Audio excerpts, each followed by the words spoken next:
누가복음 22장에 소개하는 대로 또는 마태복음 26장에 말씀하신 대로 예수님께서 돌아가시기 전날 이제 마가의 다락방에서 그분이 친히 떡과 그 다음에 포도즙을 나눠주시면서 이것이 내 몸이다, 이것이 내 살이다 말씀하시면서 성만찬 예식이 시작되었다고 이야기를 했습니다. 그 성만찬 예식이 벌어졌던 그때는 6월절이었습니다. 예수님께서 공생애 하시는 동안에 4번의 성만절을, 그러니까 6월절을 이렇게 보내셨는데 3번은 예루살렘에서 보내셨고 1번은 갈릴리에서 보내셨습니다. 근데 1번을 보내실 때는 저희 교회 성경 주석에 보면 12제자가 다 모이지 못한 가운데 보내셨고, 예루살렘에서 보내셨던 3번의 6월절은 제자들과 함께 다 하는 가운데 이제 마지막 4번째 6월절을 예수님께서 보내시면서 제자들에게, 전에는 한 번도 그렇게 하지 않으셨는데 돌아가시기 전날 이 성만찬 그 자리를 베푸시면서 떡을 떼어서 주시면서 이것이 내 몸이다. 그리고 포도즙을 이렇게 나눠주시면서 이것이 내 피다. 그리고 말씀하시기를 이것을 기념하라 이렇게 말씀하셨습니다. 그런데 예수님께서 이렇게 하신 이 말씀은 사실 예수님께서 돌아가시기 전날 말씀만 하신 것은 아니었어요. 이것이 내 몸이니 이것이 내 피니, 이 말씀은 예수님께서 이미 요한복음 6장에 예수님께서 약 3년 전에 마지막 성만찬 예식을 하시기 3년 전에 우리에게 말씀을 하셨습니다. 요한복음 6장에 있는 말씀입니다.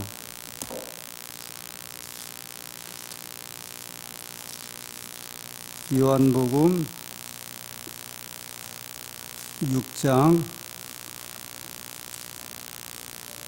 22절. 이튿날 바다 건너편에 섰는 무리가 배 한 척 밖에 다른 배가 거기 없는 것과 또 어제 예수께서 제자들과 함께 그 배에 오르지 아니하시고 제자들만 가는 것을 보았더니, 23절. 그러나 디베랴에서 배들이 주의 축사하신 후 여럿이 떡 먹던 그곳에 가까이 왔더라. 24절. 무리가 거기 예수도 없으시고 제자들도 없음을 보고 곧 배들을 타고 예수를 찾으러 가버나움으로 가서 바다 건너편에서 만나 랍비여 어느 때에 여기 오셨나이까 하니, 예수께서 대답하여 가라사대 내가 진실로 진실로 너희에게 이르노니 너희가 나를 찾는 것은 표적을 본 까닭이 아니요 떡을 먹고 배부른 까닭이로다. 여러분, 여기 이 요한복음 6장의 이 말씀은 예수님께서 요한복음 6장 이렇게 앞에 보면 물고기 2마리와 보리떡 5덩이로 5,000명을 먹이셨습니다. 근데 그 빵을 이렇게 먹은 이제 백성들이 그 다음날 예수님을 이렇게 찾으러 이제 오게 되었고, 예수님께서 그들에게 이야기하기를 너희가 나를 만나러 온 것은 그날 벌어진 그 표적의 신비함, 하나님의 역사, 그 능력 역사함 때문에 온 것이 아니라 오늘도 그 빵을 또 줄까? 너희가 그것 때문에 왔다 이렇게 말씀을 하십니다. 그러면서 예수님께서 그들에게 엄청난 말씀을 하시는데, 요한복음 6장 35절에 예수께서 가라사대 내가 곧 생명의 떡이니 이렇게 말씀을 합니다. 예수님께서 이런 말씀을 전에 이렇게 하지 않으셨는데 그날 떡을 이렇게 구하러 오신 이 백성들에게 예수님께서 말씀하시기를 내가 생명의 떡이다. 41절입니다. 자기가 하늘로서 내려온 떡이라 하심으로 유대인들이 예수께 대하여 수군거려. 예수님께서 자기를 생명의 떡이라 이렇게 말씀하시고 그 다음에 이 말씀을 듣고 백성들이 이제 수군거리기 시작을 합니다. 어디에서 내려온 떡이라고요? 하늘에서 내려온 떡이다. 물론 이 앞에 보면 너희 조상들이 광야에서 만나를 먹었는데 그 만나는 하나님께서 보내주셨고 그 만나를 보내준 자가 나라고 말씀을 하시면서 백성들의 마음속에 아주 심각한 고민이 일어나기 시작을 했거든요. 그런데 여기 내가 그 생명의 떡이라고 할 때 백성들이 수군거리기 시작을 합니다. 48절입니다. 6장 48절. 47절부터 보겠습니다. 진실로 진실로 너희에게 이르노니 믿는 자는 영생을 가졌나니 내가 곧 생명의 떡이로다. 예수님께서 다시 말씀하시기를 내가 생명의 떡이다. 51절이요. 나는 하늘로서 내려온 산떡이니 사람이 이 떡을 먹으면 영생하리라. 더 강조해서 말씀하시기를 이제 이 떡을 먹는 사람이 어떻게 되겠다고요? 영생하겠다. 내가 생명의 떡인데 이 말은 결국 나를 먹는 자는 너희가 영원히 살겠다. 52절. 이러므로 유대인들이 서로 다투어 가로되 이 사람이 어찌 능히 제 살을 우리에게 주어 먹게 하겠느냐. 급기야는 유대인들끼리 이제 다툼이 벌어집니다.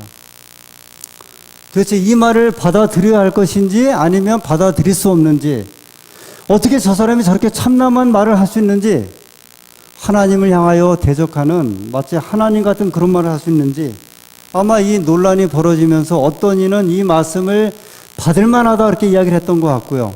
어떤 사람은 이렇게 말하는 거 보니까 저 사람은 사기꾼이 틀림없다 생각을 하고서 서로 간에 이제 싸움이 벌어지게 되었습니다. 예수님께서 더 나아가서 이렇게 말씀을 하십니다. 53절입니다. 예수께서 이르시되 내가 진실로 진실로 너희에게 이르노니 인자의 살을 먹지 아니하고 인자의 피를 마시지 아니하면 너희 속에 생명이 없느니라. 내 살을 먹고 내 피를 마시는 자는 영생을 가졌고 마지막 날에 내가 그를 다시 살리리니 내 살은 참된 양식이요 내 피는 참된 음료로다. 내 살을 먹고 내 피를 마시는 자는 내 안에 거하고 나도 그 안에 거하나니. 여러분, 이 말씀이 지금 어느 때 하셨던 말씀과 똑같아요. 누가복음 22장에 예수님이 돌아가시기 전날 이 마가의 다락방에서 성만찬 예식을 하실 때 하셨던 말씀과 똑같은 말씀을 누가 하셨어요? 예수님이 하셨습니다.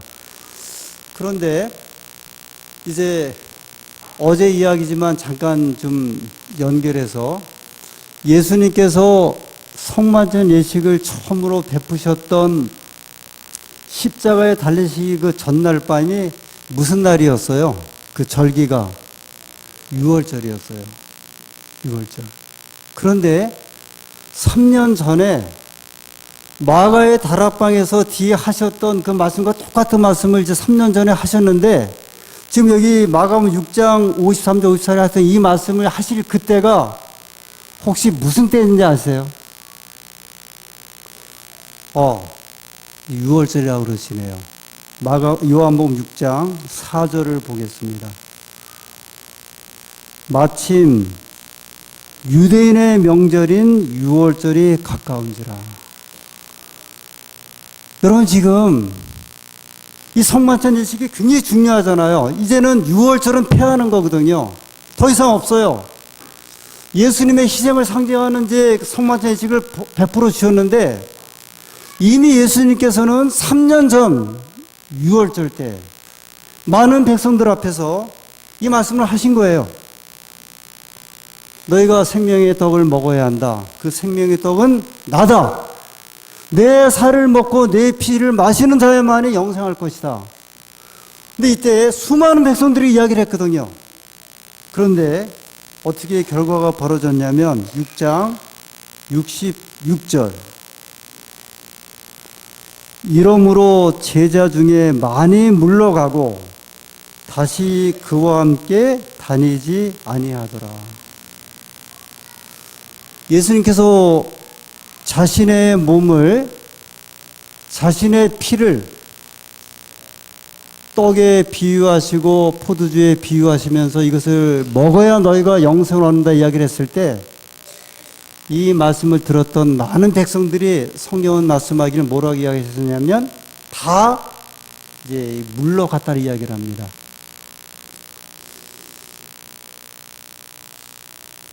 제자들이 많은 이제 백성들이 물러간 다음에 예수님께서 제자들에게 이제 물어보십니다.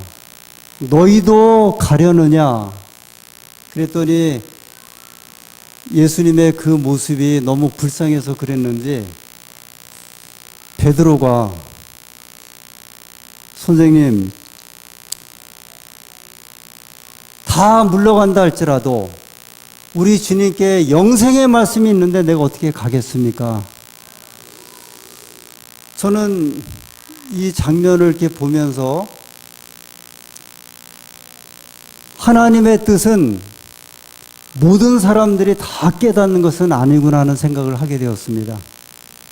이 구원의 기별은, 하나님께서 생명을 주시는 구원의 기별은 마치 예수님의 떡을 먹고 감동했던 5천 명의 백성들이 이 말씀을 들었지만 다 물러갔거든요. 하나님의 말씀은 이 말씀을 받아들이는 모든 사람들이 이해하고 받아들이는 것은 아니구나.